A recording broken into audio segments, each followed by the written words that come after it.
When it comes to growing pepper, fertilizers are important. So what kind of fertilizers should you use? Like all other crops, pepper plants require a balanced supply of nutrients to thrive.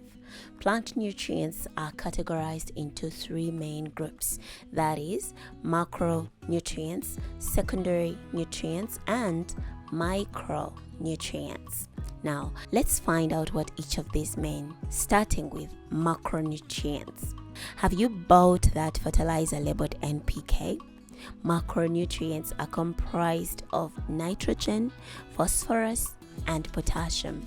Now, why NPK and potassium? Why NPK? Nitrogen, denoted with N, is essential for vegetative growth. Nitrogen promotes lush green foliage. Phosphorus, denoted with P, is critical for root development and flower production. Phosphorus ensures a strong foundation and abundant fruiting. And then potassium, denoted with K, is important for overall plant health. Potassium aids in disease resistance, water regulation, and fruit quality. Now let's talk about the secondary nutrients, comprised of calcium, magnesium, and sulfur. Calcium, denoted with Ca, is necessary for cell wall structure. Calcium also prevents blossom end rot in pepper fruits. So when you're struggling with blossom end rot, you can think of using something that has more calcium.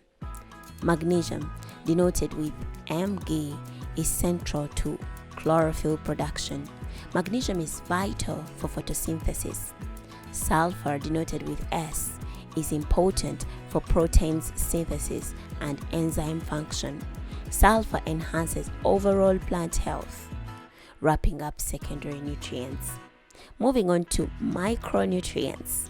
We rarely hear about micronutrients when we talk of pepper fertilizers. Micronutrients like iron, manganese, zinc, copper, boron, and molybdenum are required in smaller quantities but are equally important for optimal growth and development.